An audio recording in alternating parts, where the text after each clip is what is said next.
Assalamualaikum warahmatullahi wabarakatuh.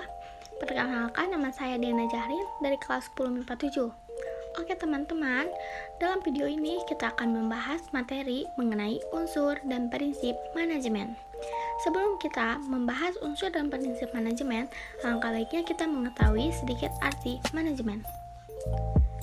Apa itu manajemen? Secara umum, manajemen adalah suatu proses di mana seseorang dapat mengatur segala sesuatu yang dikerjakan oleh individu atau kelompok.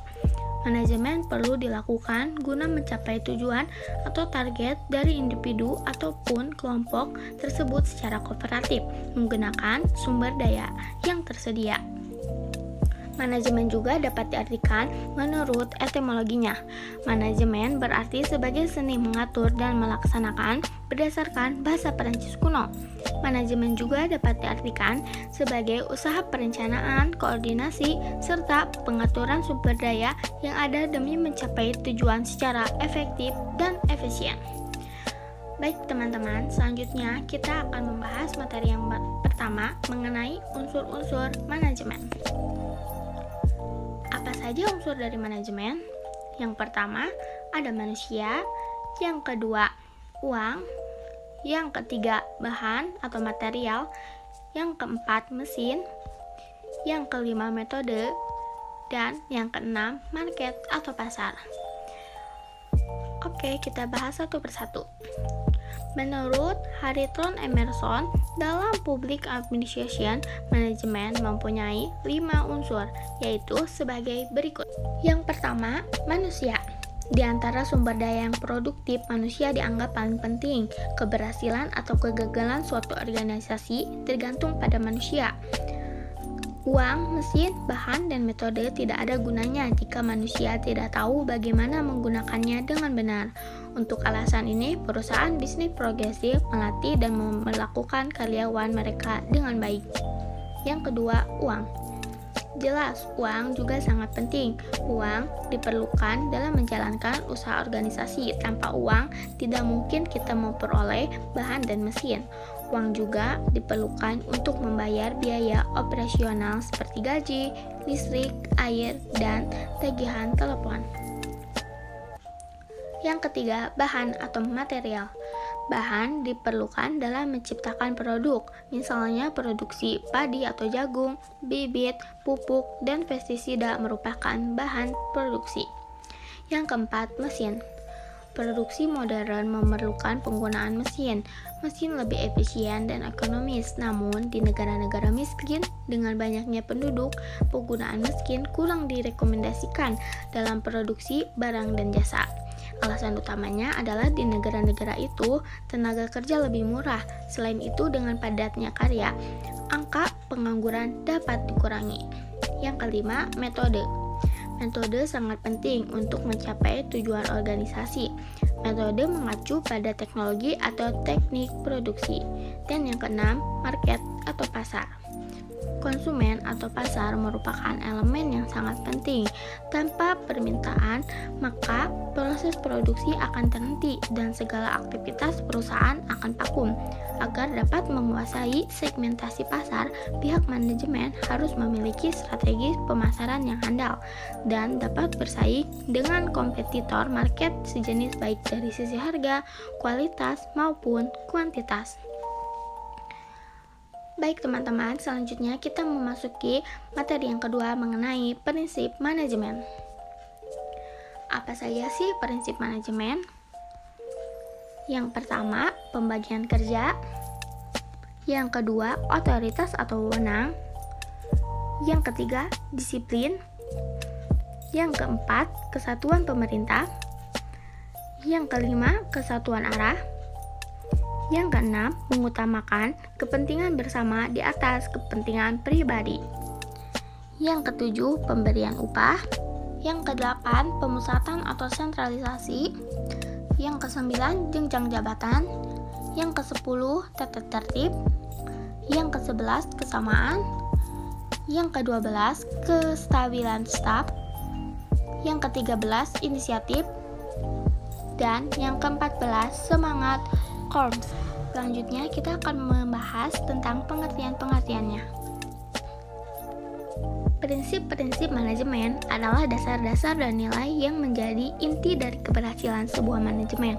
Menurut Henry Fayol, seorang industrialis asal Perancis, prinsip-prinsip dalam manajemen sebaiknya bersifat lentur, dalam arti bahwa perlu dipertimbangkan sesuai dengan kondisi-kondisi khusus dan situasi-situasi yang berubah. Prinsip-prinsip umum manajemen menurut Henry Fayol terdiri dari: yang pertama, pembagian kerja. Pembagian kerja harus dipikirkan agar mengarah pada spesialisasi. Semakin seorang terspesialisasi, semakin efisien dan efektif orang tersebut melaksanakan pekerjaannya. Yang kedua, otoritas atau wewenang.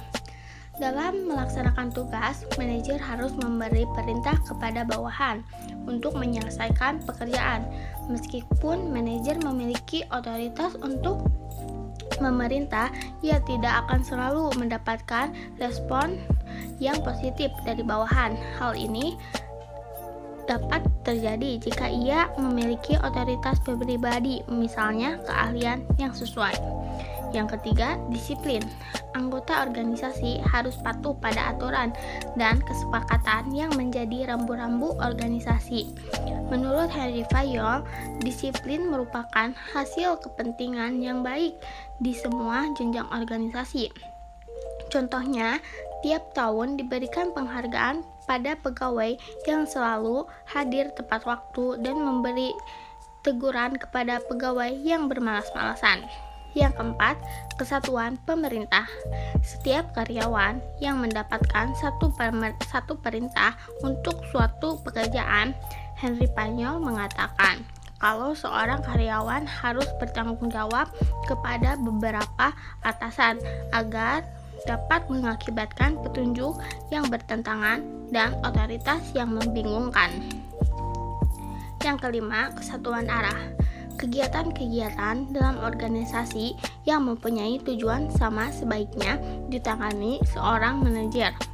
Dengan satu perencanaan saja, sebaiknya pada suatu perusahaan jangan sampai satu pekerjaan ditangani oleh 2 orang karena bisa mengakibatkan kesimpulan siuran. Yang keenam, mengutamakan kepentingan bersama di atas kepentingan pribadi. Pada setiap organisasi, kepentingan organisasi secara keseluruhan harus lebih penting dibandingkan kepentingan perorangan. Yang ketujuh, pemberian upah. Pemberian balasan jasa harus adil, baik untuk karyawan maupun untuk perusahaan.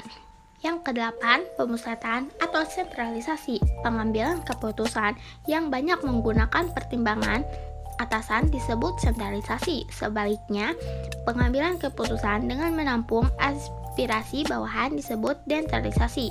Henry Fayol percaya bahwa manajer harus memikul tanggung jawab terakhir, tetapi ia harus memberi otoritas yang cukup agar bawahan dapat mengembangkan diri. Namun, yang penting adalah menentukan jenjang sentralisasi atau desentralisasi yang terbaik. Yang kesembilan, jenjang jabatan. Jenjang jabatan dalam suatu organisasi sering digambarkan dengan garis-garis yang rapi dalam bagan organisasi. Bagan ini menunjukkan kedudukan manajer dari puncak sampai ke jenjang bawah. Yang kesepuluh, tata tertib.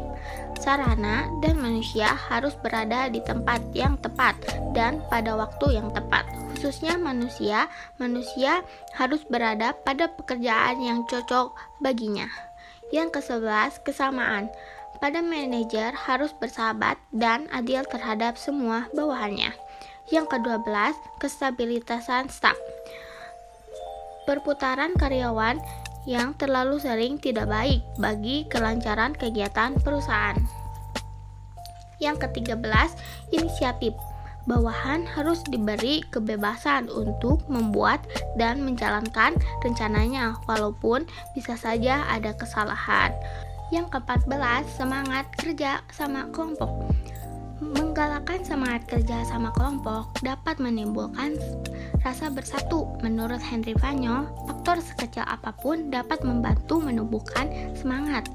Ia menyarankan untuk lebih menggunakan komunikasi lisan daripada tertulis atau komunikasi formal sepanjang hal itu memungkinkan.